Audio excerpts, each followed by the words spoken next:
ลองวิสาขบูชาฉลองพุทธชยันตีฉลองขอความนอบน้อมแด่พระรัตนตรัยขอถวายความเคารพพระเถรานุเถระทุกรูปขอความสุขความเจริญในธรรมจงมีแก่ญาติโยมสาธุชนคนใจบุญทุกท่านที่กำลังติดตามรับฟังสถานีวิทยุพระพุทธศาสนาแห่งชาติและสังคมจังหวัดอุบลราชธานีฟังธรรมะกับสาระดีๆ FM 102.75 เมกะเฮิรตซ์ในกำกับของมหาเถระสมาคมสำหรับในค่ำคืนมื้อนี้เป็นวันพุธที่5เดือนกุมภาพันธ์พุทธศักราช2557มื้อนี้เป็นมื้อขึ้น6ค่ำเดือน3ตามการนับทางจันทรคติรายการในค่ำคืนมื้อนี้เป็นรายการเรียนธรรมศึกษาบูรณาการทางอากาศสำหรับนักเรียนหรือว่าท่านผู้ฟังทุกท่านที่กำลังติดตามรับฟังสถานีวิทยุพระพุทธศาสนาเป็นประจำก็สิได้ฮู้ว่ามื้อนี้เป็นวันพุธที่5รายการของเฮาก็มีประจำทุกวันจันทร์วันพุธวันศุกร์จันทร์พุธศุกร์อาทิตย์หนึ่งมี3วันเวลา2 ทุ่มโดยประมาณไปจนถึง3 ทุ่มมื้อนี้ก่อนอื่นขออนุโมทนาบุญกับสายทานศรัทธาเพราะว่ามื้อนี้ก็เป็นมื้อหนึ่งที่อาตมาภาพบ่ได้อยู่สถานีวิทยุรายการบอกข่าวเช้าพุธยามเที่ยงมื้อนี้ก็บ่ได้มานั่งเว้านั่งคุยบ่ได้มาแจ้งข่าวสารสดๆให้ท่านทั้งหลายได้รับฟังเนื่องจากว่ามื้อนี้เป็นงานยกซอฟ้าอุโบสถวัดโน่นมะเขือบ้านโน่นมะเขือตำบลกาบินอำเภอกุดเขาปุ่น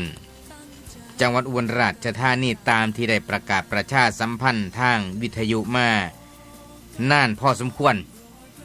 และก็เห็นศรัทธาญาติโยมจากอำเภอต่างๆบ่ว่าสิเป็นอำเภอประทุมราชวงศาก็เห็นหลายอำเภอตราการก็เห็นหลายอำเภอทั้งสีเมืองใหม่ก็เห็นหลายโพไส้เข็มราชก็เอิ้นว่าสมกับว่าเป็นบ้านพี่เมืองนอก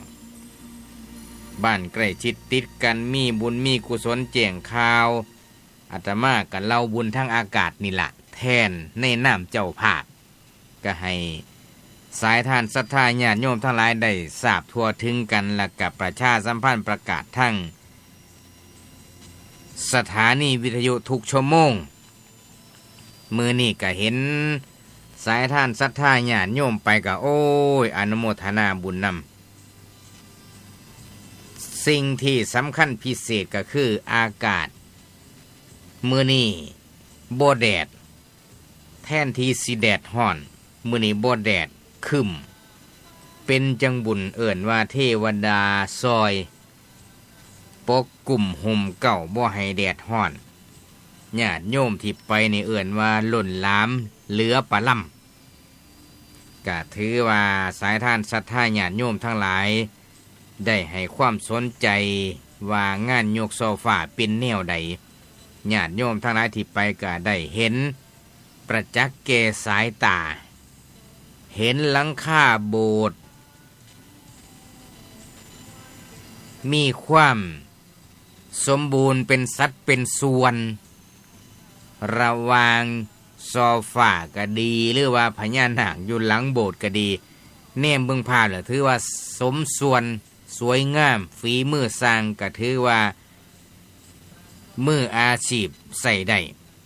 อันนี้ก็ถือว่างามญาติโยมทั้งหลายไปมื้อนี้ก็งามพี่น้องหลายๆหมู่บ้านหลายอำเภอตามที่กล่าวมา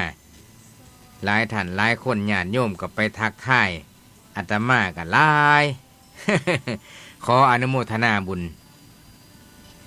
ขออนุโมทนาบุญนำเจ้าภาพโรงท่านที่มีรายชื่อไปในงานยกโซฟามื้อนี้ก็มี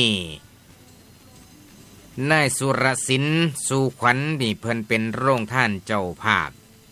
เขาปุ้นแล้วก็มีนายเต็มดวงงามอันนี้เป็นโรงท่านไอติมนางแพงสุธรรมาเป็นโรงท่านก๋วยเตี๋ยวสมตำเจจอยนี่บ้านน้องเตาใหญ่นี่เป็นโรงท่านเขาราดเกงกลุ่มสวัสดิการบ้านนาวาน้อยอันนี้เป็นเจ้าภาพไอศครีมขนมข้าวหลามข้าวต้มมัดข้าวต้มพัดต่อมาก็มีคณะร่วมญาติหน้าหวานหน่อยมูซีก็เป็นเจ้าภาพโรงท่านปัญญาการท่องเที่ยวอันนี้ก็เป็นโรงท่านน้ำดื่มอบต.กาบินเป็นเจ้าภาพโรงท่านพัดมีนมเย็นชาเย็นอันนี้เจ้าภาพเพิ่นบ่ได้เบิดซ้ำนี่ได้แต่ว่าได้ซื้อมาซ้ำนี่ความจริงเจ้าภาพมีหลายกว่านี้ก็ขออนุโมทนาถึงแม้ว่าสิบ่ได้ซื้อเจ้าภาพก็ตามก็บ่ต้องเสียใจเด้อได้ซื้อมาซ้ำนี่ก็อ่านซ้ำนี่ เอิ้นว่าพ่อเพียงหรือเพียงพ่อก็ดีใจนำมื้อนี้ศรัทธาญาติโยมทั้งหลายก็ได้ไปเห็นเป็นที่ประทับอกประทับใจแล้วและนอกจากนี้นะขออนุโมทนารายนามเจ้าภาพที่เพิ่นได้ร่วมบริจาคมาบำรุงสถานีวิทยุเพราะว่ามื้ออื่นรายการบอกข่าวชาวพุทธอาตมาก็สิบ่ได้เข้ารายการอีกมีงานเปิดหมู่บ้านสายวัฒนธรรมที่อำเภอโพธิ์ไร่มื้ออื่นสิบ่ได้อยู่ขออนุโมทนาบุญน้ำเจ้าภาพที่มาบำรุงสถานีวิทยุเนื่องจากว่ามื้อนี้ไปพ้อกันอยู่งานยกซอฟ้าญาติโยมเพิ่นก็เลยมาอนุโมทนานำก็มีนางจันท่าพรมท่าบ้านกุดยาล้วนอำเภอตะการนี่บำรุงสถานี200 บาทแม่เกิดค่ำมาบ้านโน่นสัง20 บาทแม่สมพานบ้านโน่นสังนี่100 บาทแม่ไพร่ตาเกี่ยว500 บาทแม่สาโสภารักบ้านโน่นสังนี่100 บาทพ่อใหญ่ใสธรรมรักบ้านน้องแสงปทุมราช100 บาทแม่ใหญ่บัวศรีธรรมรักบ้านน้องแสงอำเภอปทุมราช100 บาทแม่สมจิตตะท่อง20 บาทพอท่องกลิ่นลั่นท่อมบ้านน้องแสงปทุมราช100 บาทแม่เค้นจุ่มหน้า100 บาทแม่ปิยชัดจุ่มหน้า100 บาทแม่สมปองแดงสาด200 บาทแม่นางอัปการ100 บาทพ่อใหญ่ท่องดีจันส่ง100 บาทผู้บ่ประสงค์ออกนาม20 บาทนางส่อนกินคงยิ่ง100 บาท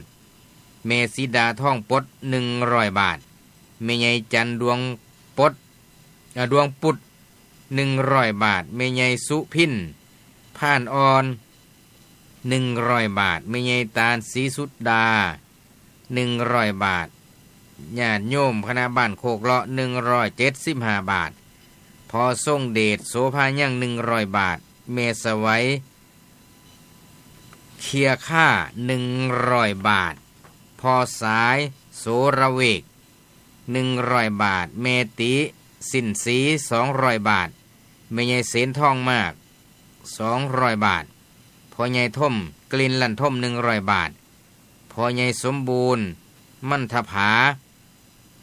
า100 บาทแม่ชุ่ม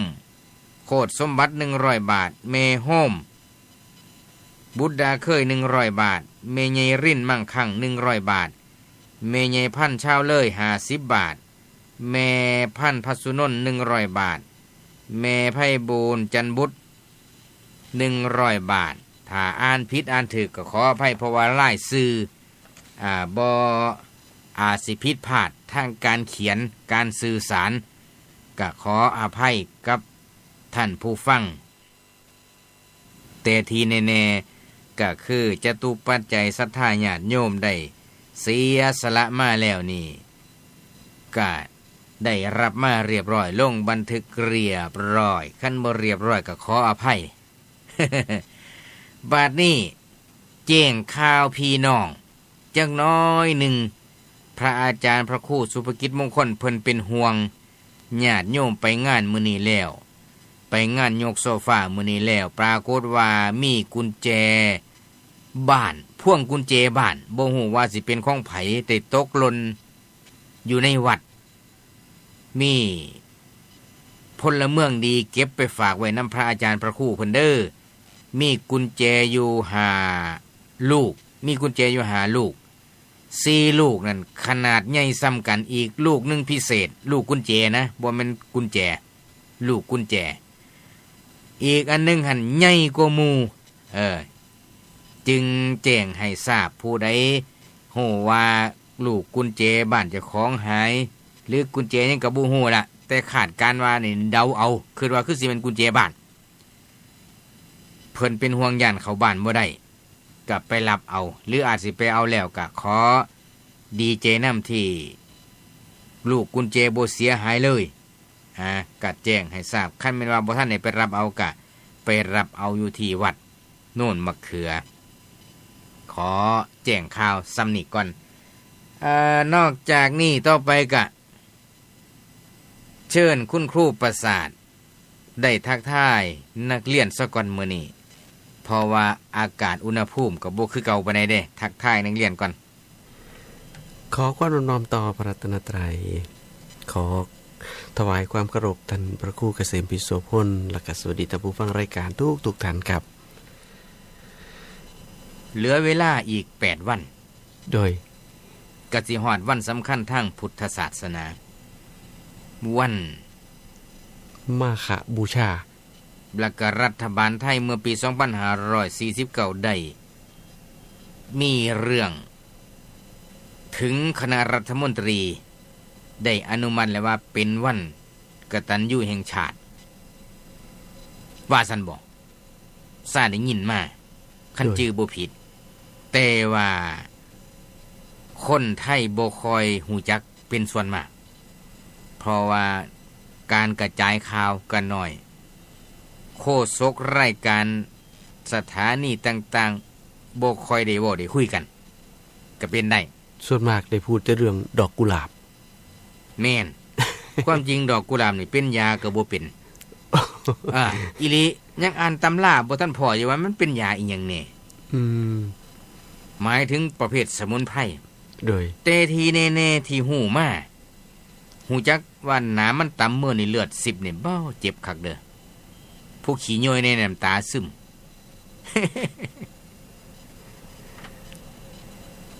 มื้อนี้เฮาสิคุยกันเรื่องหยังที่เรื่องที่ผ่านมาเมื่อวันจันทร์นี่ได้คุยกันกับอาจารย์พระครูศรีได้เล่าประวัติหลวงพ่อองค์สำคัญคือพุทธอุปถากท่านพระอานนท์บ่ครับแม่นหลวงพ่อพระอานนท์ซึ่งเป็นพุทธอุปถากเราบอกง่ายๆว่าฝีมือชั้นเยี่ยมระดับได้ล่ะระดับอุปถากพระพุทธเจ้า คำว่าคันสิใส่คำว่าโกอินเตอร์นี่ก็ยังบ่ทันสมัยหั่นนะโดยหนึ่งเดียวในโลกคือพระอานนท์ยอดสุดยอดเลยเรื่องอุปถากพระพุทธเจ้าซึ่งถือว่าเป็นภูมิเอตตะคะหลายทางพร้อมแม่นครับหลายเรื่องแล้วก็เพิ่นทำหน้าที่เพิ่นได้เยี่ยมมากพร้อมบ่มีไผสิเทียบเคียงได้โดยเฉพาะอย่างยิ่งอันนี้ความรู้สึกส่วนตัวนะครับประทับใจเพิ่นขอพร8ประการสุดยอดเลยส่วนมากว่าง่ายๆซะ คัดสิว่าภาษาบ้านนอกนะว่าเลขาครับผมแต่ว่าพระอานนท์เพิ่นเป็นเลขาพระพุทธเจ้านี่เพิ่นเป็นเพื่อพระพุทธศาสนาครับเป็นเพื่อสังคมบ่ได้เป็นเพื่อตนเองแม้กระทั่งเสี้ยวขี้เล็บก็บ่มีบ่ธรรมดาเด้โดยอันนี้ถือว่าชาวพุทธเฮานี่ควรสิเอาเป็นเยี่ยงอย่างควรสิพิจารณาปฏิปทาน้อมนำมาปฏิบัติขั้นใดจักหนึ่งใน ร้อยของท่านพระอานนท์นี่โอ้ผู้ทำหน้าที่เป็นเลขาพระเดชพระคุณนี่ถือว่าเยี่ยม ครับ นะจังว่าใส่เข้ามาประทับใจ คุณครูประสาทมีความคิดเห็นมาจากไหนแต่ว่า ครับ ที่คุยกันมากับอาจารย์พระครูศรีนี่ยังบ่ทันละเอียดเด้ ครับผม แต่ว่าบอกให้ฟังเบิดนั่นล่ะ8ประการกันแต่ว่าบ่ทันได้เจาะลึกเพราะว่าประวัติของท่านพระอานนท์คันสิเว้าละเอียดนี่โหเป็นอาทิตย์พุ่นเด้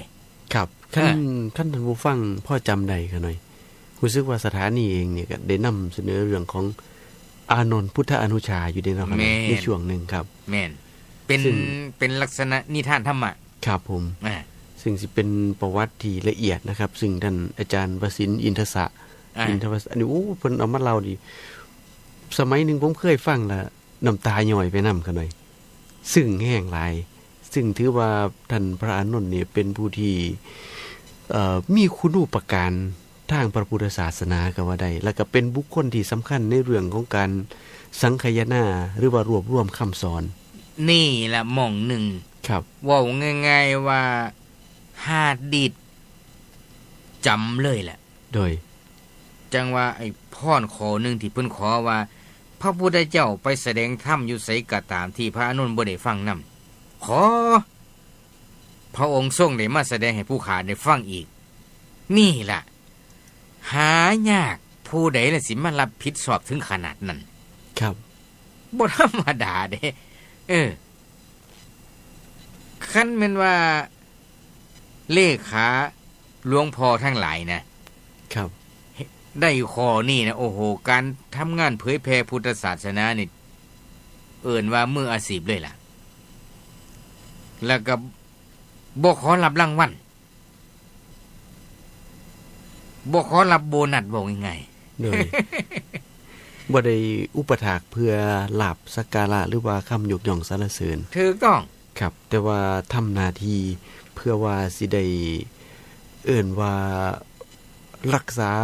พระพุทธศาสนากับว่าใดแน่นเพราะว่าคำสอนต่างๆโดยเฉพาะ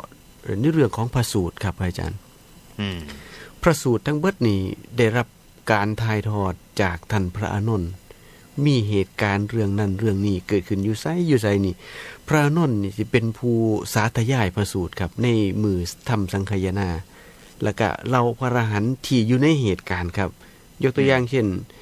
ที่เพิ่นบอกว่าเอวเมสุตังเอกังสมัยยังสมัยหนึ่งพระผู้มีพระภาคเจ้าประทับอยู่ณพระเชตวันมหาวิหารได้แสดงธรรมเรื่องนั้นแก่ผู้นั้นเราพระอรหันต์500ที่ได้มารวมกันสังคายนาขั้นรูปใดที่อยู่ในเหตุการณ์ครับสีเอิ้นว่ารับรองครับอาจารย์แม่นครับพระพุทธเจ้าได้แสดงเรื่องนั้นแก่ผู้นั้นอีหลีครับอันนี้คือเป็นเรื่องที่คนที่ได้ศึกษาพระพุทธศาสนานี่ผมว่าขั้นบ่นึกถึงพระอานนท์นี่คือสิป่ะผมว่าบ่สมควรนะครับหน่อยพุทธประวัติเลยว่าประวัติพุทธศาสนานี่บ่มีความสมบูรณ์โดยค่ะหน่อยในเรื่องประวัติครับแล้วก็สิตกหล่นเสียหายไปบ่เป็นธรรมดาครับแจ้งว่าเรื่องนี้คันแม่นว่าชาวพุทธเฮาขาดตก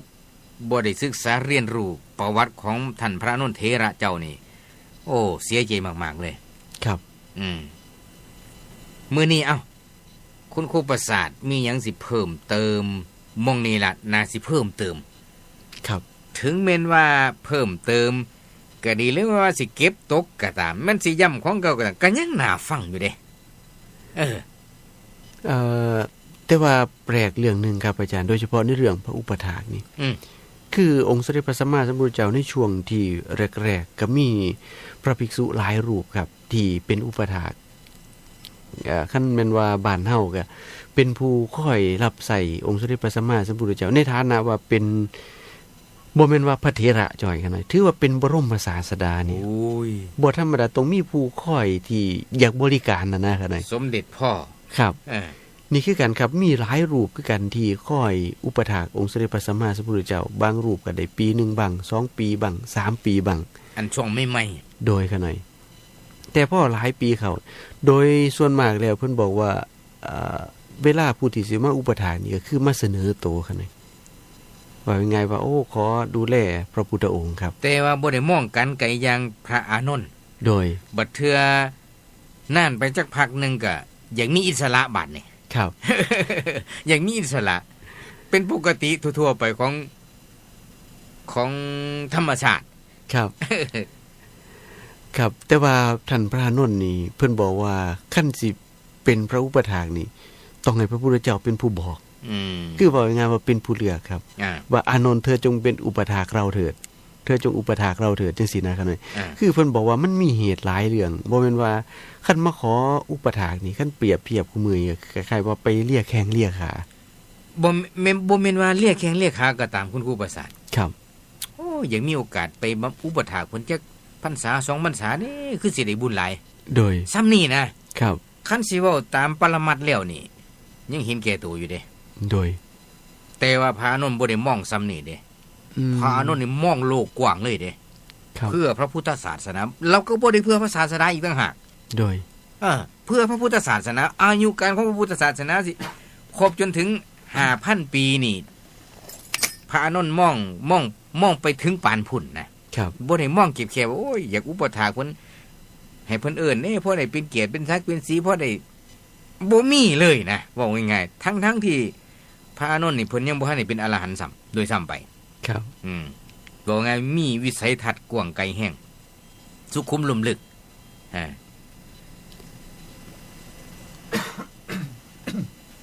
ต่อก็อภัยหลายๆกันหน่อยครับซึ่งเรื่องของการบรรลุธรรมนี้คิดว่ามื้อคือสิได้เล่าแล้วเนาะคั่นน่ะเพราะว่าอาจารย์นิมนต์อาจารย์พระครูศรีเล่าแล้วครับเพราะว่าประวัติโดยเฉพาะขั้น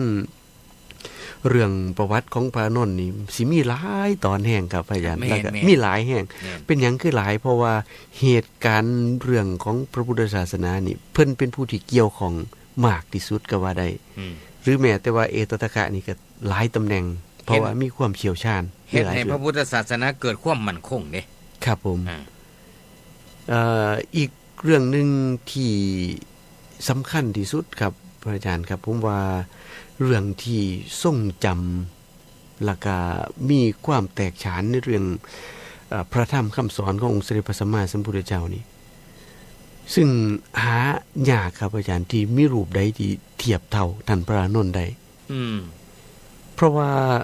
โดยสมัยก่อนนี่ขั้นเลขานี่มันเวลาคนที่สิมากราบองค์สมเด็จพระสัมมาสัมพุทธเจ้านี่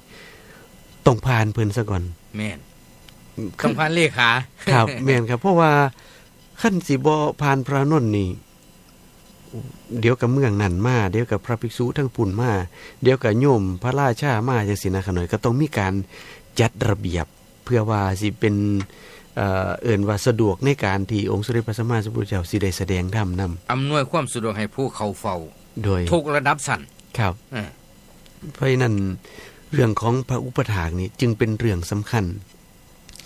แต่ท่านพระอานนท์เองนี่ก็ถือว่าคือพระอาจารย์ได้พูดถึงว่าวันกตัญญูท่านพระอานนท์เองนี่ถึงแม้ว่าสิมีองค์สมเด็จพระสัมมาสัมพุทธเจ้าเป็นบรมศาสดาครับแต่ถึงขนาดเพิ่นก็เป็นอีกบุคคลหนึ่งในขณะที่มีความกตัญญู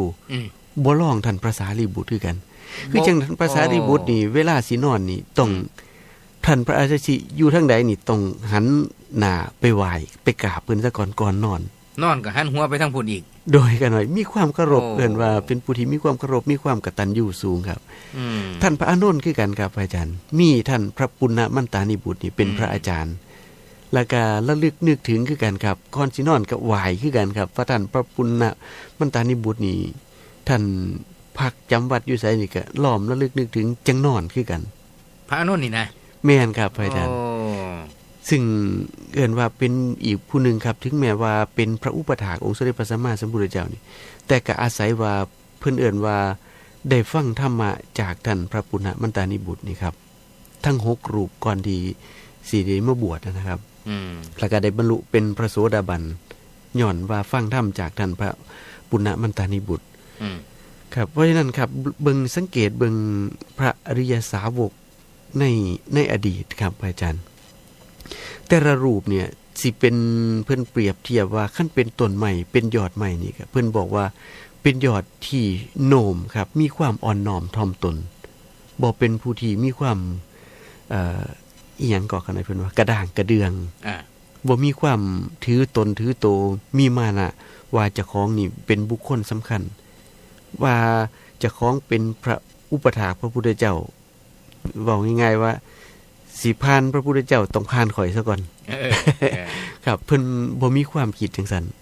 ครับจึงถือว่าเป็นแบบอย่างในเอิ้นว่าพระอริยสงฆ์ทั้งหลายครับ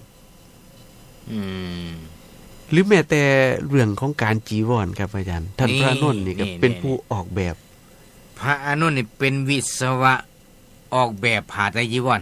โดยออกแบบผ้าจีวรครับโอ้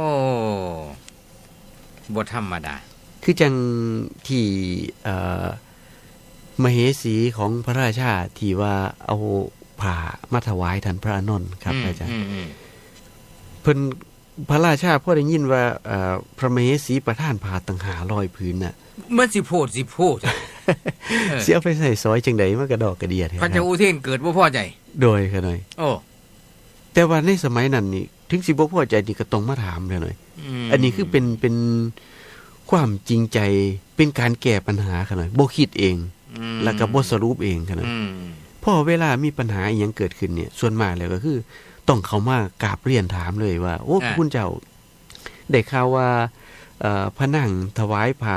ท่านพระอานนท์ตั้ง500ผืนนี่สิเอาไปใส่อีหยังแน่คือสิโพดแท้ครับอันนี้คือต้องมาถามต้นตอสาเหตุถ้าอยากฮู้จักว่าอยากฮู้จักเหตุผลครับคันเว้าง่ายๆว่ามันเว่อโพดมันพิลึกก็คือครับผมก็คิดว่าหลายๆท่านก็คือสิได้ยินครับพิธีทรัพย์ว่าในเรื่องของการใส่ผ้านี่ท่านพระนนท์นี่แห่งเป็นผู้ละเอียดอ่อนนักประหยัดครับเป็นผู้ประหยัดครับใส่เอิ้นว่าให้คุ้มค่าที่สุดครับเอาจังซี่โดยให้คุณครูประสาทอธิบายนี่จังหน่อยว่า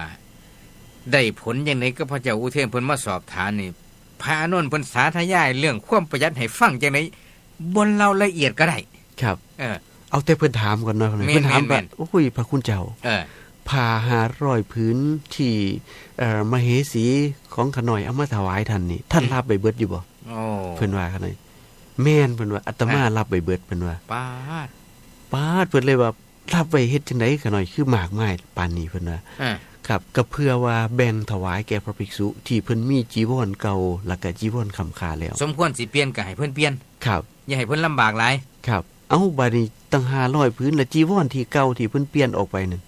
เพิ่นสิเอาไปเฮ็ดอีหยังซั่นขน่อยเพิ่นว่าสอดลักษณะเขาค่ายขี้ทีเนี่ยอยู่ได้เพิ่นนี่ครับพระนนท์ก็เลยบอกว่าเมื่อผ้าจีวรเก่าค้ำค่าแล้วนี่เวลานอนคันได้ผ้าปูนี่ก็สิรู้สึกดีขึ้น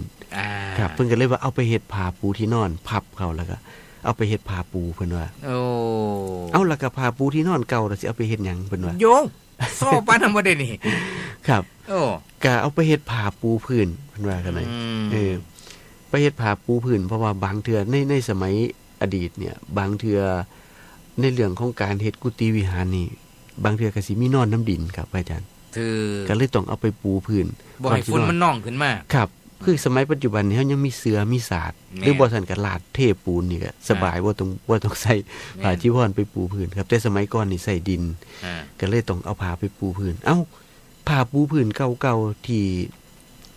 บ่ทันได้เอาผ้าจีวรไปเฮ็ดเอาไปเฮ็ดหยังเพิ่นว่าคักครับซอกันนะพระนนท์ว่าผ้าปูพื้นเก่าๆคันมันเก่าแน่ล่ะก็เอาไปเฮ็ดผ้าเช็ดเท้าเพราะว่าเวลาสิเข้ามาในกุฏิหรือว่าในวิหารนี่คือในสมัยก่อนย่างไปก็สิมีแต่ดินเนาะครับบ่ได้ใส่รองเท้าเด้โดยก็เลยต้องเอาไปเฮ็ดผ้าเช็ดเท้าเพิ่นว่าครับเอาผ้าเช็ดเท้าซุ่มเก่าๆเด้ซั่นเอาสิเอาไปเฮ็ดอีหยังเอาเข้าไปเพิ่นก็เลยก็เอาไปผ้าซุ่มมันขาดมันเปื่อยมันยุ่ยแล้วนี่ก็เอาไปเอิ้นว่าขยำใส่กับขี้ตมคือยังคนบ้านเฮาสมัยแต่ก่อนนั่นเพิ่นเอาเฟืองแน่เอาขี้ตมแน่เอาดินโพ่นแน่ขี้ข้วยแน่ผสมกันแล้วไปสาบเหล้าแม่นบ่ล่ะแม่นครับนี่ก็คือกันครับเวลาแต่ก่อนนี่เวลาสิเฮ็ดกุฏิครับเวลาสิแอมนี่ก็ใส่ฝาครับฝาเฮ็ดฝาทีสารฝาทีคือฝาเหล้าคิดว่าแต่คนเขาหน่อยครับบ่ค่อยทันปานใดดอกมีแต่สังกะสีล่ะ ครับแต่ก่อนนี่เพิ่นใส่ฟ้าแล้วก็เอาผ้าจีวรเก่าๆแล้วครับมาผสมขี้ตมแล้วก็เอาไปฉาบท่าฟ้าครับพ่อท่านพระเจ้าอุเทนได้ฟังจังซั่นแล้วครับหน่อยขอบริจาคอีก500ผืนว่าซั่นเกิดศรัทธาอย่างใหญ่เลยโดยที่แรกว่าสิมาตำหนินะครับหน่อยว่าเป็นสมณะสารูปอีหยังคือสิใส่ผ้าเปลืองแท้บ่สมควรถือว่าเป็นผู้ออกจากเรือนเป็นผู้ปฏิญาณตนว่ากินอยู่แบบพ่อเพียงคือมากๆแท้ภาษีว่าได้เนาะสิใส่หลายแท้ผ้าว่าซั่นครับพ่อได้ยินจังซี่แล้วก็เลยครับเป็นเอิ้นว่าให้เพิ่นเป็นผู้ที่มีศรัทธาถวายทานเพิ่มเติมอีกคั่นน่ะบ้านคันผู้บ่ละเอียดนี่แม่นสิปฏิบัติอยู่จังซี่ก็จริงแต่ว่าตอบบ่ได้เด้เห็นพระราชาตื่นเต้นซำเด้ครับตอบผิดตอบถูกแต่ว่านี่เพิ่นเป็นขั้นเป็นตอนแล้วก็ได้ปฏิบัติจังซี่อีหลีครับโอ้บ่ธรรมดาเป็นผู้ที่ออกแบบผ้าจีวรเป็นจังได๋เพิ่นจังได๋เป็นผู้ออกแบบผ้าจีวรท่านพระอานนท์ครับคือสมัยก่อนคันพูดถึงผ้าครับอาจารย์เวลาได้ผ้ามาแล้วเนี่ยเอิ้นว่าผ้าพื้นใหญ่ๆที่สิเอามาเป็นผ้าจีวรนี่มันหายากครับอาจารย์ที่สิได้พื้นเดียวมาก็เลยมีความจำเป็นครับว่าต้องเอาผ้าพื้นเล็กๆน้อยๆมาเย็บมาต่อกันแต่คันเอาผ้าคล้ายๆว่าหลายๆผืนแห้งครับผืนนั้นเล็กตะปิดติปีมาต่อกันหลายนี่เวลามาเบิ่งแล้วมันก็บ่งามปานใดครับมันคือจังตาบจังจูนคือจังกันหน่อยมันบ่สวยบ่งามครับท่านพระนนท์ก็เลยคิดว่าคันเฮ็ดเป็นขันเพิ่นว่าคันเป็นขันเพิ่นเห็นคล้ายๆว่าให้หน้านะครับให้หน้าที่เวลาให้หน้าที่เพิ่นเฮ็ดลงจากตีนเขาภูเขาต่างๆนี่ก็สิเฮ็ดลดลั่นกันลงมาเป็นตามลำดับครับแต่เบิ่งแล้วก็มีความสวยงาม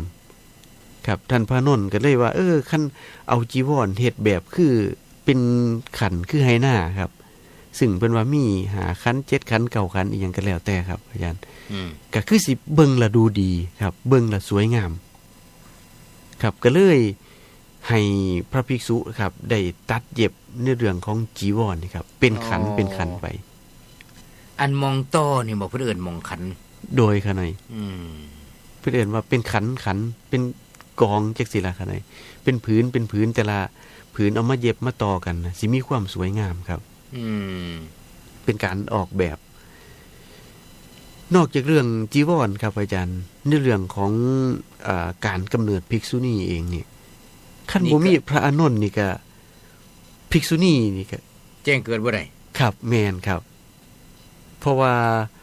เรื่องของภิกษุณีนี่ท่านพระอานนท์นี่เป็นผู้ที่เอิ้นว่าเป็นผู้ก่อกำเนิดซึ่งพระนางมหาประชาบดีนะครับซึ่งเป็นพระอัครมเหสีหรือว่าเป็นแม่เลี้ยงขององค์สมเด็จพระสัมมาสัมพุทธเจ้านี่มีศรัทธาในพุทธศาสนาอยากออกบวชครับก็อาศัยท่านพระอานนท์ครับเป็นผู้อ่อนวอนเพราะว่าองค์สมเด็จพระสัมมาสัมพุทธเจ้านี่เอิ้นว่ามีพระราชดำริแล้วว่าคันผู้หญิงออกบวชในพระพุทธศาสนานี่สิเฮ็ดให้ศาสนานี่สั้นลงอายุศาสนาสั้นลงแม่นครับเพิ่นดำริจังซี่โดยขะหน่อยเพิ่นก็เลยพยายามปกป้องที่สุดครับสิเฮ็ดจังได๋สิบ่ให้สุภาพสตรีนี่ได้มีการออกบวชเป็นพระครับแต่ว่าท่านพระนนท์นี่ก็พยายามครับ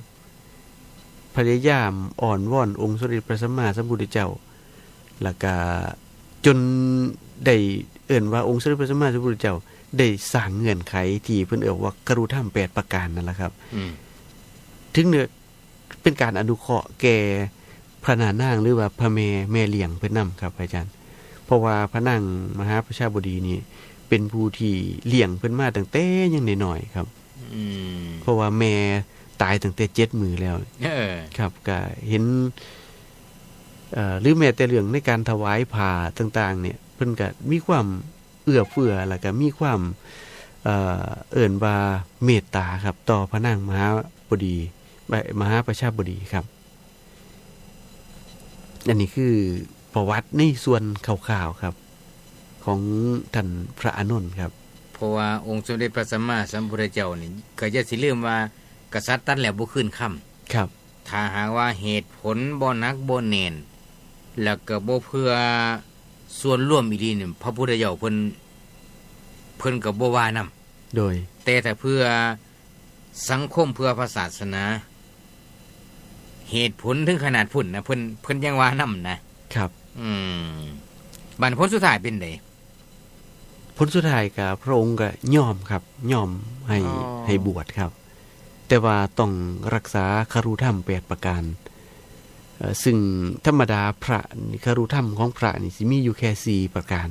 ซึ่งที่เพิ่นว่าเป็นปราชิกครับขั้นหลวงแล้วก็คือขาดจากความเป็นพระภิกษุครับแต่ว่าขาดแล้วขาดเลยโดยเปรียบเสมือนกับฟ้าพาศิลาแท่งทึบสิมันลาวแล้วสิไปจอดสิก้าวดีมันได้ก็จอดได้กับบ่แม่นเนื้อหินอันเดียวกันครับเปรียบเสมือนกับใบไม้ที่มันเหลืองล้นแล้วสิเอาไปจอดไว้อีกก็บ่ได้นี่คำว่าปาราชิกของพระนะโดยสิไปบวชอุปชาอื่นอยู่ประเทศอื่นอยู่โลกอื่นก็เซิ้นเพิ่นบอกว่าปลุกเสกบ่ขึ้นแล้วบอกง่ายๆคันสิอุปมากับประเภทว่าต้นไม้ไตแล้วครับหากมันก็เน่ามันเป็นไม้เกินหลอนแล้ว10ดินดีปุ๋ยดีน้ำดีอากาศดีบัดนี้ก็ตามมันบ่เกิดอีกแล้วตายแล้วตายเลยปาราชิกนี่เพราะฉะนั้นชาวพุทธตรงนี้ก็ย่ำจังหน่อยเนี่ยอันนี้ของแถมเพราะว่าผู้ลางคนบางเรื่องที่ว่ามีคดีความที่ว่าแบบมีหลักฐานอย่างสำคัญจนถึงขั้นว่าเจ้าคณะปกครองจับศึกแล้วไปบวชอยู่หม่องใหม่นี่อันนี้ต้องยอมรับเฮาในฐานะเฮาเป็นศาสนิกเฮาต้องยอมรับว่ามีจริงโดยกันหน่อยและก็เป็นจริงพร้อมคือบ่เป็นพระอีกต่อไปจริงพร้อมครับนั่นล่ะก็คือชาวพุทธเฮาก็เจอของปลอมครับไปบวชรอบ2ให้เก่งกว่าเก่าบัดซ้ำกันกับคนไปติดคุกมาบ่ย่านแล้วคุกบ่ย่านแล้วก็วิชาโจรหูหลายกว่าเก่าบัดโอ้มีสหายดีครับมันเกิดไปเว้าไปคุยกันเพราะฉะนั้นเรื่องนี้ญาติโยมผู้ที่เสื่องง่ายก็สิเจอลักษณะของปลอมครับแล้วก็ชาวพุทธเฮานี่เคยเจอมาแล้วเอายกตัวอย่างเอาออกนอกเรื่องอย่างน้อยยกตัวอย่างเห็นพระธุดงค์จังซี่ครับอาจารย์ธุดงค์ขึ้นรถลงรถขอเงินนี่อย่าสิไปสนับสนุนพระที่ไปพระสงฆ์ที่เพิ่นปฏิบัติกรรมฐานที่เพิ่นใจสมัครอยากเดินธุดงค์ในยุคนี้สมัยนี้1ปณิธานของผู้สิไปของพระที่เพิ่นสิเดินธุดงค์1บ่ขอไผนอกจากบิณฑบาตครับ2ถ้าบ่อาพาธบ่ขึ้นรถโดยเช่นชนเท่าแตกเดินบ่ไหวขาบวมนี่เพิ่นจังสิเศร้าบางองค์ประเภทพระใจสิงก็ย่างบ่ได้ก็บ่ย่างแล้วก็บ่ไปแล้วก็บ่ขึ้นรถนี่คือพระใจสิงครับนั่นคันโยมเห็นถึงขั้นนาสิอุปถากเพิ่นด้วยปัจจัย4ที่เห็นว่าสมควรตามอัตภาพบ่แม่นประเภทว่าโอ้โยมอาตมาบ่มีเกิบใส่เด้โดยโอ้โยมอาตมาบ่ทันมีกฎได้ไปธุดงค์ก็ได้เอาไปหาสิแตกอีหยังกฎบ่มีคือจังไปธุดงค์โดยนี่เว้าร้อนๆจังซี่น่ะไปหาสิแตกอีหยังเมื่อไม่พร้อมก็อย่าไปถ้าเป็นพระอุปชาเพิ่นสอนมาเรียบร้อยแล้วเว้นไว้แต่พวกนอกคอกครับเขาใส่คำบอกจังซี่ล่ะถือว่าบ่ทันได้ศึกษาพระวินัยเพราะนั้นญาติโยมก็อย่าสิใจง่ายหลายอันนี้บ่ว่าอิจฉาเด้บ่ได้อิจฉาโอ้ยแม่นแล้วพระครูเกษมบ่ได้ออกย่างคือเพิ่นติอุ้ยอย่าขอร้องปี2532โดยย่างมาแล้วซุมื้อก็ย่างอยู่ย่างอยู่ในวัดพอสามารถท่านธุดงค์อยู่วัดโดยอันไปย่างตามถนนหนทางก็ย่างมาแล้วครับไปย่างอยู่ในป่าก็ย่างมาแล้วย่างจนหลงป่าก็ย่างมาแล้วครับคำว่าธุดงค์นี่บ่ต้องไปป่าก็ได้ธุดงค์อยู่วัดก็ได้ตามพระวินัยพระพุทธเจ้าบ่ผิดเพราะว่าธุดงค์นี่มันมีตั้ง13ข้อโอ้ยเลือกเฮ็ดข้อใดข้อหนึ่งก็ได้เช่นว่าห่มผ้า3ผืนอยู่ไสก็ได้บ่ให้ขาดผ้า3ผืนแล้วก็บ่ให้เกินกว่าหั่นโดยบ่สะสมอันนี้ก็เป็นธุดงค์แล้วคุณครูประสานครับ ซึ่งแม้แต่ญาติโยมนี่เพิ่นบอกว่าก็มีธุดงค์ที่ถือได้คือกันได้คือกันยกตัวอย่างเช่นในเรื่องของการกินอย่าสิกินมุ่มม่ามอย่าสิกินจับๆเจ็บๆครับบางคนนี่กินบ่ขยะปากเช้าแล้วก็มีกลางเพลนักเข้าโทรศัพท์มาพากันยังกินบ่เช้าดีเดี๋ยวนี้โอ้ยแต่บ่เธอย่ามพระสันบ่โทรมากวนเพิ่นบาดนี่โดยเป็นจังซั่นเพราะฉะนั้นก็เรื่องพระสงฆ์นี่ญาติโยมถ้าญาติโยมบ่ซอยกันเด้ก็สิเจอของปลอมหลายขึ้นเรื่อยๆครับอย่าลืมนะในประวัติศาสตร์นี่ถึงขนาดว่าต้องมีการสังฆายนากันย้อนพระปลอมเด้ในประวัติศาสตร์โดยบางยุคบางสมัยนี่พระราชาต้องออกเผด็จการเรื่องนี้เด้จังสงบครับพอเกิดพระปลอมหลาย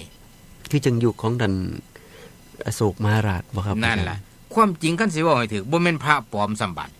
คนปลอมตัวเป็นพระนี่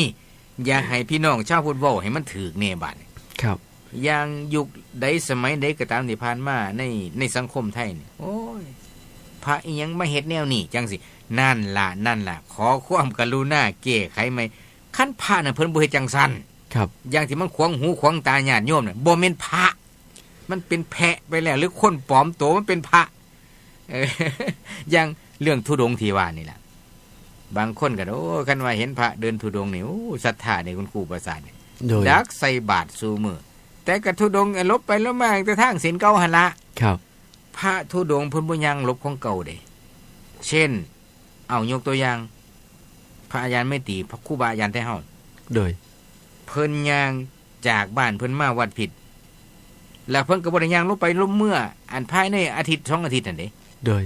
แล้วก็มาศึกษาเรียนรู้เกี่ยวกับพระเดชพระคุณหลวงพ่อตั้ง4ปีครับจังลบเมื่อบ่เห็นว่ามื้อนี้ย่างขึ้นเมื่อเข็มราชมื้อเช้ามาก็ย่างเมื่อตะการมื้ออื่นมาย่างคือเมื่อเข็มราชอีกอันนี้เขาบ่เอิ้นธุดงค์ดอก เขาเอิ้นค้นหากินแอบแฝงครับชัดเจนเพิ่นจึงบอกว่าฆราวาสญาติโยมเองนี่บางเทื่อในเรื่องของการศึกษาพระวินัยก็สิเป็นประโยชน์เกื้อกูลแก่การประพฤติปฏิบัติเพราะว่าการที่สิอุปถัมภ์ประทากพระสงฆ์นี่คันเฮาบ่ฮู้พระวินัยนี่ว่าอันใดผิดอันใดถูกนี่มันก็สิบ่เกื้อกูลเป็นประโยชน์ต่อพระแน่นครับเพราะฉะนั้นคันเฮาฮู้เรื่องของพระวินัยแน่อย่างขี้ลายก็คร่าวๆครับอาจารย์เฮาก็สิได้ปฏิบัติตนที่ถูกต้องแล้วคันคือจังซี่โยมจำเป็นต้องเรียนรู้บ่คุณครูประสานว่ามีความจำเป็นครับอาจารย์เพราะว่าคันพูดถึงพุทธศาสนาหรือว่าคำสอนที่สิอยู่ได้นี่เพิ่นบอกว่าต้องอาศัยพุทธบริษัทคือต้องอาศัยทั้งพระภิกษุแล้วก็อุบาสกอุบาสิกานำแต่ว่าเมื่อใดคันอุบาสกอุบาสิกาว่าการศึกษาเราเรียนนี่เป็นของพระอย่างเดียวโดยที่บ่ได้ฮู้ว่าจริงๆการศึกษาของอุบาสกอุบาสิกาบ่จำเป็นต้องไปลึกซึ้งถึงขั้นที่ต้องไปศึกษาว่าเฮาต้องเอาไปเผยแพร่ครับอาจารย์บ่ถึงปานนั้นก็ได้ครับขอแต่ว่าการปฏิบัติจังใดสิถูกต้องต่อพระภิกษุครับซึ่งว่าง่ายๆว่าอันหม่องใดจำเป็นว่าซั่นเถาะโดยอย่างกรณีว่าแนวใดควรส่งเสริมแนวใดบ่ควรส่งเสริมจังซี่เป็นต้นครับเพราะว่าบางเรื่องเล็กๆน้อยๆคือจังแม้แต่คำเว้านี่เกี่ยวกับพระนี่ครับอาจารย์คันเว้าบ่ถูกนี่ก็ถือว่าเฮ็ดให้เพิ่นต้องอาบัติครับยกตัวอย่างเช่นยกตัวอย่างมึงดูคันพระเพิ่นบ่ได้รับอานิสงส์จากการกฐินหรือว่าพ้นการกฐินไปแล้วเลยวันเพ็ญเดือน4นี่นิมนต์ฉันข้าวขะหน่อยครับคันพระเพิ่นไปฉันข้าวตามที่เฮานิมนต์ฉันค่ำใดก็ต้องอาบัติทุกค่ำทุกค่ำแม่นขะหน่อย20ค่ำก็20ครับ20ข้อหาแม่นครับเพราะฉะนั้นจึงเป็นเรื่องนึงที่คันบ่ได้ศึกษาพระวินัยแล้วนี่ก็อาจสิเฮ็ดเอาสิเว้าจังได๋ซั่นน่ะมันจังสิถูก มันสิเฮ็ดน้ำหยังเฮ็ดน้ำผ่านโหนี่ดอกภาษีบ่ว่าซะบ่ ครับก็ในพระวินัยครับเพิ่นสิบ่ให้แจ้งในเรื่องมั่งสังแน่หรือเรื่องเนื้อเรื่องเขาครับอาจารย์แต่ว่าก็นิมนต์ฉันภัตตาหารเช้าจังซี่ก็ได้ครับอาจารย์มันบ่อิ่มใจเด้คุณครูประสาทเมื่อเน้นได้ต้มศีลมาอยากม่วนเพิ่นอยากม่วนพอทานมันสันต้มศีลได้เด้นี่ซกเล็กสันได้เด้นี่ครับบ่ได้บอกซื้ออาหารย่านเพิ่นบ่ฮู้จักอย่าเพิ่นสิบ่ไปซั่นได้เด้นี่ครับ บ่ให้บอกซื้อเนื้อบ่ให้บอกซื้ออาหารครับเพราะว่าหนึ่งครับอาจารย์ขั้นไปบอกซื้อนี่พระพุทธองค์นี่ผมว่าพระองค์ทรงมีว่าวิสัยทัศน์หรือว่าช่วงอัศยภาพครับขั้นไปพูดปุ๊บนี่ครับอาจารย์บอกว่าไปโชคเล็กนี่ภาพสิปรากฏแหละครับจินตนาการขั้นพูดติดนี่ติดแหละครับอาจารย์คือเห็นไว้ก่อนแหละครับกันว่าโอ้นิมนต์สันอันซอยแซ่โชคเล็กได้กันหน่อยขั้นผู้บนติดนี่รถเหนือครับอาจารย์จินตนาการไปก่อนโอ้นิมนต์สันลูกศีลเด้อขาน้อยโดยเซตแม่นบ่เซตครับถือว่าเฮ็ดให้พระเพิ่นต้องอาบัติครับเพิ่นไปฉันอันนี้พระยานคือเอาเองเด้โดยคือจังได๋ติอันวิเคราะห์วิจัยอันศรัทธาเพิ่นน่ะนะโดยคันบ่ออกชื่อนี่มันบ่คักใจย่านเพิ่นบ่ไปสันให้โอ้สันนี่เด้อนี่มันแม่นบ่คือแนวนี่มีส่วนครับอาจารย์เพราะว่าบางเทื่อก็1ด้วยความบ่ฮู้นำครับอาจารย์ก็เลยว่าอยากบอกคันมีหยังดีๆก็อยากให้ฉันสิ่งที่ดีๆนะกันหน่อยก็ได้บางมื้อก็โอ้นี่มื้อนี้ลาบขมๆในภูขาค่อยว่าไปซั่นว่านี่บอกเต็มเลยมันว่าเต็มอัญญะเลยแล้วครับแต่ว่าคันในฤดูกาลกฐินยกตัวอย่างเช่นคันวัดใดที่เพิ่นรับกฐินเรียบร้อยแล้วก็ฮอดเดือน4ครับบอกได้ครับอาจารย์ตอนนี้ยังเดือน3อยู่เนาะโดยกันในช่วงนี้มันยังมีเวลาอยู่ยังมีเวลาบอกได้อยู่ครับครับแต่ว่าถ้าหลังวันเพ็ญเดือน4ไปแล้วนี่ครับต้องบอกว่าเวลานิมนต์พระนี่ต้องนิมนต์ชั้นเสาหรือว่าชั้นเพลครับประธานเสาหรือว่าชั้นเพลเป็นคำเว้าที่ถูกต้องแล้วก็พระบ่ต้องอาบัติโดยขะหน่อยพระเว้าไงว่าพระบ่เสียศีลครับเว้าตรงๆเถนตรงไปเลยว่าพระบ่เสียศีลแล้วก็ศีลเพิ่นบ่เศร้ามองนำครับแล้วก็บางเทื่อคันนิมนต์เพิ่นแล้วก็คันเพิ่นนิ่งหรือว่าเพิ่นบอกว่ารับนิมนต์โดยดุษณียภาพก็บ่ต้องไปสอเสา4เพิ่นกันหน่อยอันสิไปอยู่บ่ล่ะอาจารย์มันยังนำอยู่ได้บัดนี้ครับจังได๋ล่ะพ่อครูนี่ครับโอ้ยเนาะครับเพราะว่าสรุปแล้วกับพระเฮานี่ตกที่นั่งลำบากคือกันโดยกันคันบ่ไปเครียดได้บ้านเจ้าภาพก็ได้ครับโอ้เพิ่นคือสิรังเกียจเฮาเนาะต้มเขียดหมูเพิ่นบ่จักสันบ่จักแล้วเพราะว่านำเขาไปอีกได้พันเพิ่นเคยสันแต่จิ้มจุ่มมันนำเขาไปอีกว่านี่โอ้ยนี่จังว่าคันญาติโยมเข้าใจคือคุณครูประสานว่านี่ก็เอิ้นว่านี่เรียกว่าทนุถนอมพระพุทธศาสนาเด้ครับบำรุงพระพุทธศาสนานี่คือหน้าที่ชาวพุทธควรหูควรใส่ใจบ่เป็นเรื่องนักหนาสาหัสครับแต่ว่าส่วนมากเฮาเฮ็ดกันบ่ค่อยได้แต่ว่าเรื่องให้ทานนี่นักมือกันแล้วกันชาวพุทธเฮาโดยแต่ว่าความละเอียดอ่อนนี่ล่ะมองนี่ก็ขอโอกาสเสเลยได้ว่าเป็นได้ผู้ขาผู้กายเฮ็ดบุญกฐินสิได้บุญอยู่บ่นี่ล่ะ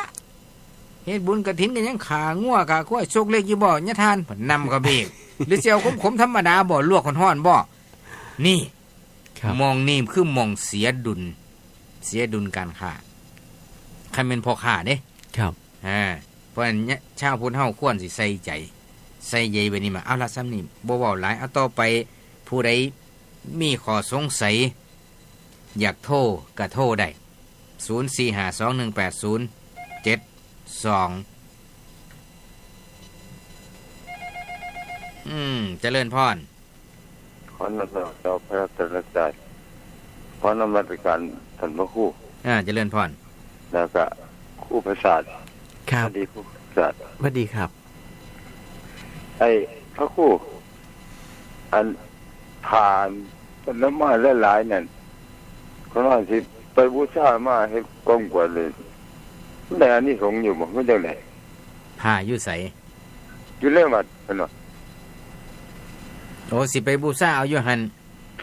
โดยบ่ต้องไปซื้ออยู่ร้านมันไกลโดยเพิ่นว่าแต่ว่าให้ราคาเท่ากันได้ก็อยู่ร้านอันนั้นก็แล้วแต่เพิ่นดอกบ่จักนำตัวนั้นบ่เพิ่นก็ให้อยู่แต่ว่าคนน้อยจากนิมนต์ถามพระครูว่าบางคนว่าอันนี้สงฆ์บ่ได้ฝากคัตวายมามีเจ้าของมาซั่นอยู่ร้านมึงมีเจ้าของแต่บ่คนน้อยบางสิล่ะมันก็ได้คือการเฮาไปบูชาเอาอยู่น้ำวัดน้ำว่าเนี่ยเพิ่นมีเหลือใส่แล้วก็ได้คือการเฮาไปบูชามาแล้วก็เฮานี่ได้เป็นเจ้าของบ่แม่นพอทานเพิ่นเป็นเจ้าของในตอนนี้เฮาเป็นเจ้าของกับเป็นสมบัติของเฮาแล้วผ้าจีวรน่ะนักปราชญ์อาจารย์บาง ท่านบางคนเพิ่นเลยว่าเพิ่นจะไว้ให้พระครูล่ะเขามีเจ้าของเลยเพิ่นว่าแล้วก็ที่ร้านค้าบ่มีเจ้าของเลยบ่คนน้อยบางสินะจังว่าคนน้อยถึงนี้มันถามพระครูว่าอันนี้สงฆ์เขาว่าบ่ได้เต็มว่าซั่นมันรู้เต็มหรือบ่เต็มแม่นอยู่บ่คนน้อยตัวเรื่องพานี่บ่โดยมันก็ขึ้นสิเต็มหรือบ่เต็มอาตมาขอใส่ความคิดเห็นส่วนตัวเด้อ1ถ้าผ้าบ่มีคุณภาพผู้ห่มนุ่งห่มเข้าไปแล้วก็บ่สบายใจ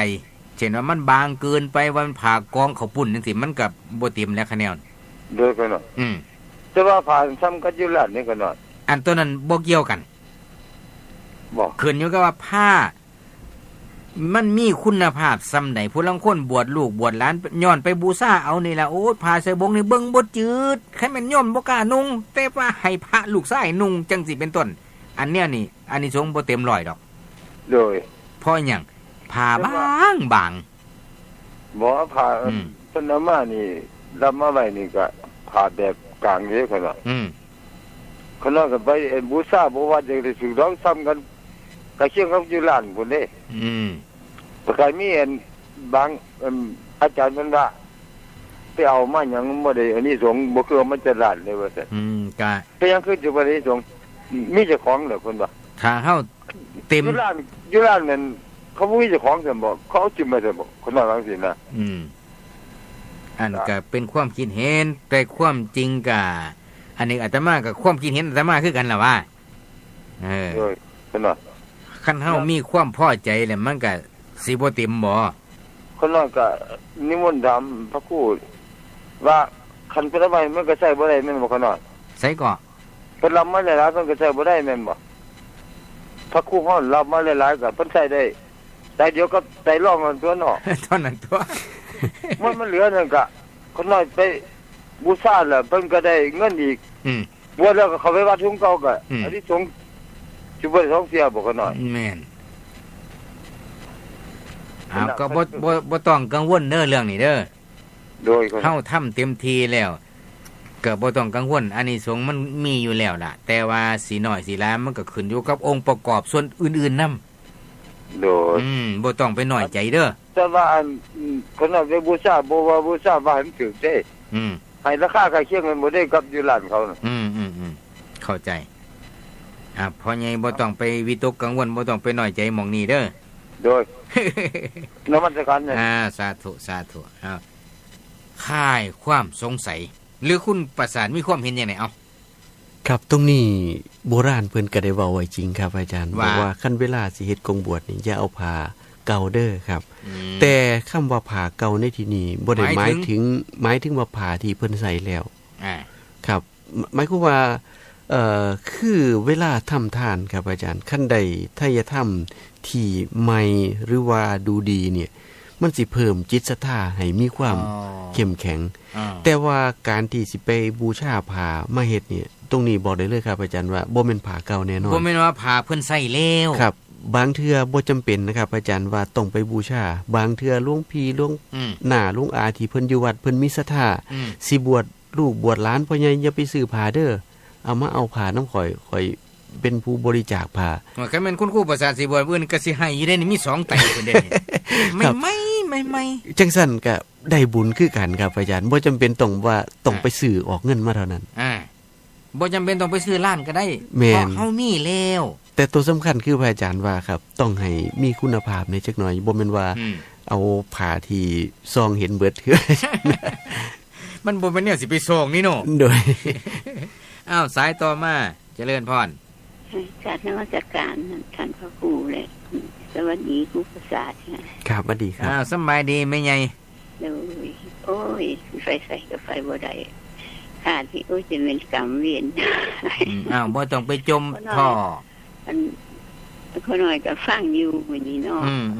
พระครูก็คือสีไฟวัดของไฟอยู่คนหลายสุขจิตมงคลเขาหน่อยก็ฝากไปทำบุญน้ำเพลินอยู่แต่ว่าจังว่าฟังอยู่เดียวนี่คนมันบ่เข้าใจตัวเขาหน่อยบ่เข้าใจอย่างคือไปม่วนพระเขาหน่อยว่าคนบ่ฟังนั่นเพิ่นเทศนาเพิ่นเว้านั่นมันบ่เข้าใจแต่ว่าสิไปว่าจังได๋ฉันก็บ่ว่าม่วนสันเขา คนลูกหลานเขาว่าเนาะเอาเขาก็บ่วางสั่นเลยมันต้องอาบัติเพิ่นเขาหน่อยว่าบ่ให้ว่าเนี่ยนั่นอันนิมนต์มาสันพระทหารบ้านผู้นั้นผู้นี้เฮาก็ว่าจังซี่ก็สั่นกันนิมนต์บิณฑบาตบ้านผู้นั้นผู้นี้เขาหน่อยว่าจังซี่นะบอกลูกบอกหลานก็ว่าครูมันหูจังก็ว่ามีความเป็นใหญ่ครูมันบ่หูจังว่าโอ้ม่วนจังได๋ก็สิได้ตัวมันบ่ถือขอหน่อยว่ามันบ่ถือบ่ฟังเนี่ยบ่ฟังอันส่วนที่ว่าครูไปอันบวชละสิละบวชนั่นที่บ้านนี่ก็โอ้ยจะเป็นอันขอยามเพิ่นสิอันเอาพรรษาก็บวชออกพรรษาก็สิหัวน้ำแสดงขี้ข้านเฮ็ดหน้าเห็นอันแบบว่าคนบ่มีหลายก็เฮ็ดไปจังซั่นเขาน้อยก็โอ้ยจะเป็นจังโดนศาสตร์เขาเจ้าสิได้บุญได้บาปอีหยังเนี่ยนั่นก็คือนะก็หังบ่ปากก็ว่าแต่ว่าหันคือการสอนเขาน้อยก็ได้โอ้ยจังว่าเอาเป็นมันจะสั่งเขาเจ้าหรอกหั่นติดทีแล้วจีของมันแล้วกินเหล้าให้จังสั่นจังสิเขาเพื่อเก่าถ้างามจะบวชก็บวชเอาได้แต่อันบ่เกินเก่าละเนาะอันสถานสพีก็ได้แต่สถานสพีสิมีปฏิภาณหยังเว้าคือไม่ออกแล้วโยมฟังก็บ่มีแล้วก็น้อยว่าจังว่ามันจะโลกของเฮามันจะเป็นจังซี่มนุษย์เฮาก็น้อยว่าคิดเบิ่งแล้วบ่เป็นตาอันศรัทธานะคนน้อยมีจังว่าก็มีอยู่ในบ้านอย่างนี้หลายอยู่อีกกับว่าพระคนนึงธรรมกายคนนึงธรรมยุทธก็บ่ถือกันเอาสำนี้ได้ไม่ใหญ่บ่ต้องไปว่าเพิ่นเพิ่นดอกแต่ว่าก็น้อยโอ้ยสาธุน้อยอาสนิผู้มักทำบาปก็ทำไปผู้มักบุญก็ทำบุญไปนมัสการเป็นอย่างสูงขออนุโมทนาบุญนำการย้อนจังซี่แหละก็ย้อนว่าชาวพุทธเฮาส่งเสริมหรือว่าทนุบำรุงพระพุทธศาสนาถามว่าบ่เข้ารบกฎเข้ารบเกณฑ์เฮาก็สิพอแต่ของปลอมๆแม่นบ่คุณครูประสานแล้วบ้านเฮาสิเฮ็ดจังได๋บัดนี้คนประเภทจังซี่จังสิบ่ได้โอกาสคันประเภทว่ามนต์พระสิมนต์จังได๋ฉะนั้นสิว่าจังได๋ฉะนั้นอันนี้ก็หมายถึงว่าปึกแล้วครับขอใส่คำว่าปึกแล้วอันนี้เว้าแบบบ่ยอมนะครับมันต้องเฮียนแหมบัดนี้เฮียนแล้วบัดมีผู้บอกว่าก็ต้องฟังแหมล่ะอย่าสิดื้ออย่าสิลั่นแล้วแม่นล่ะสมัยก่อนเวลานิมนต์พระนี่ต้องมีดอกไม้ธูปเทียนขันหาคันซั่นประธานเพิ่นบ่ไปดอกโดยแล้วก็คือว่าซุมื้อนี่พระก็มักง่ายโทรมาก็ได้เด้อยายเด้ออันครูบาบางครูบาก็ได้ว่าย้านแต่บ่ได้ไปเว้าซะดอกเจริญพรกราบนิมนต์ท่านพระอาจารย์ค่ะแนวไหนผู้คานเคยนิมนต์พระขึ้นรถใช้ชิมราชปากแท่งนี่ค่ะปรากฏว่าขึ้นมาแล้วอาตมาบ่มีเกิบบ่มีกระบอกน้ำบ่มีกระติกบ่มีกดไล่ไปแล้วบ่ติกกระติกน้ำเจ้าค่ะผู้ขาก็บ่ค่อยมีเงินบัดก็เลย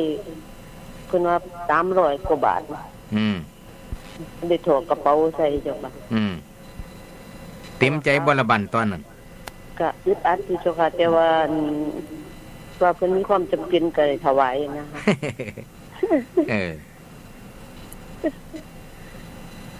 ก็บ่ฮู้ว่าสิของปลอมหรือของจริงเจ้าค่ะ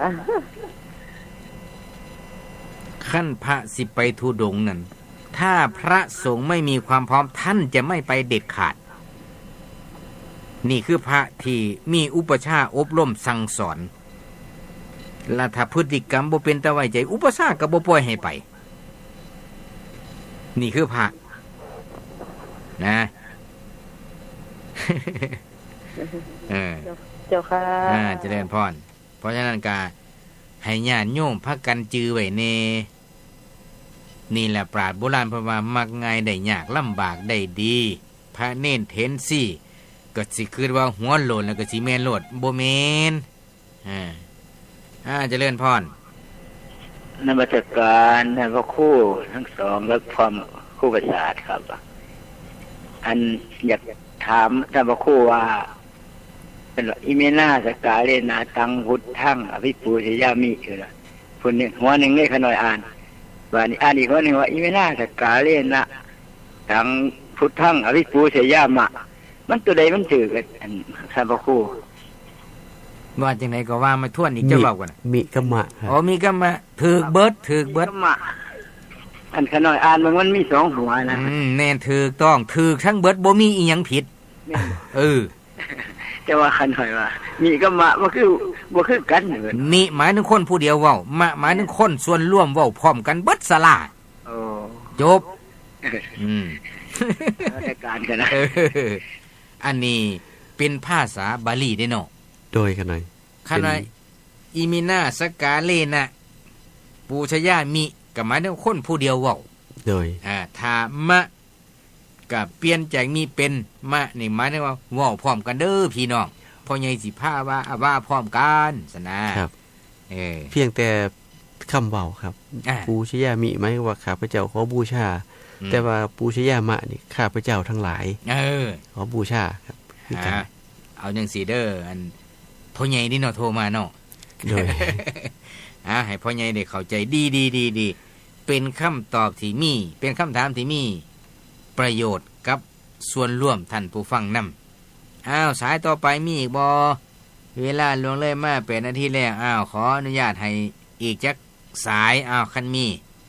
ผู้ที่อยากถามเจริญพรการนมัสการค่ะอาจารย์นี่คุณครูประสาทค่ะครับสวัสดีครับที่อยากถามว่า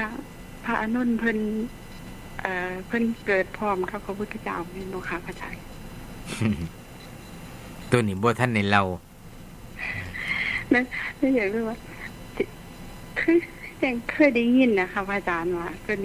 มีเกิดพร้อมนะคะเพิ่นเอิ้นสหชาติค่ะแล้วก็หนูอยากทราบว่าเพิ่นปรินิพพานอายุเท่าไหร่คะเอาปานนั้นบ่ก็เพิ่นปรินิพพานหลังพาหลังองค์สัมมาสัมพุทธเจ้าค่ะเดี๋ยวฟังทางวิทยุได้ให้คุณครูประสาทตอบค่ะสายสุดท้ายนี่ให้คุณครูประสาทเป็นผู้ตอบเอียงก็1อายุพระอานนท์ตอนเพิ่นปรินิพพานอายุเท่าใด2เพิ่นเกิดพร้อมพระพุทธเจ้าบ่2ประเด็นครับ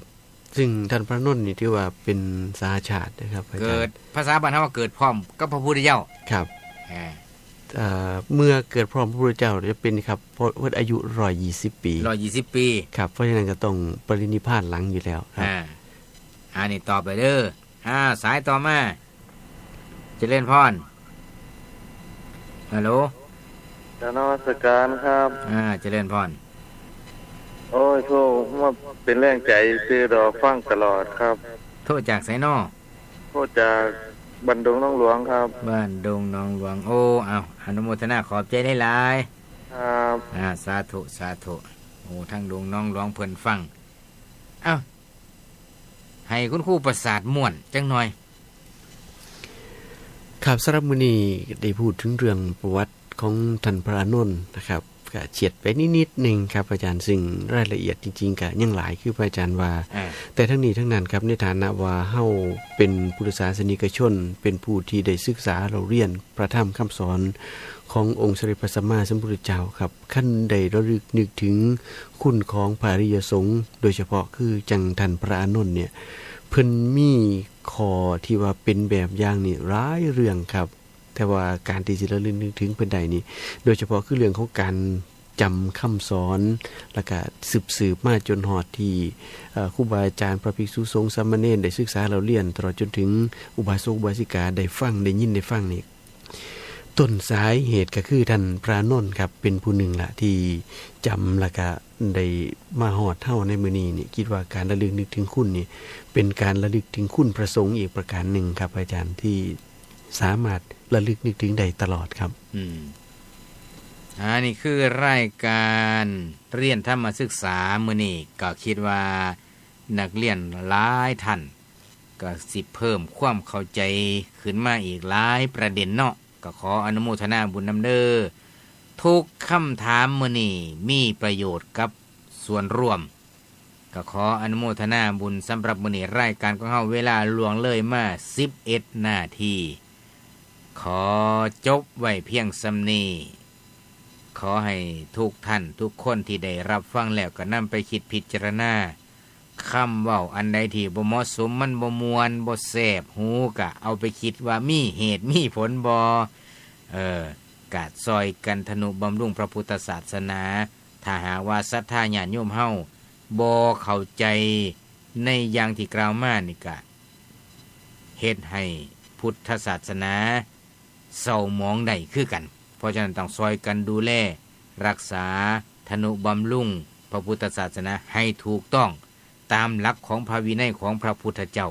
จังสิอานิสงส์เต็มร้อยสำหรับมื้อนี้เวลาเบิดพอดีขอให้ทุกท่านทุกคนอายุมั่นขวัญยืน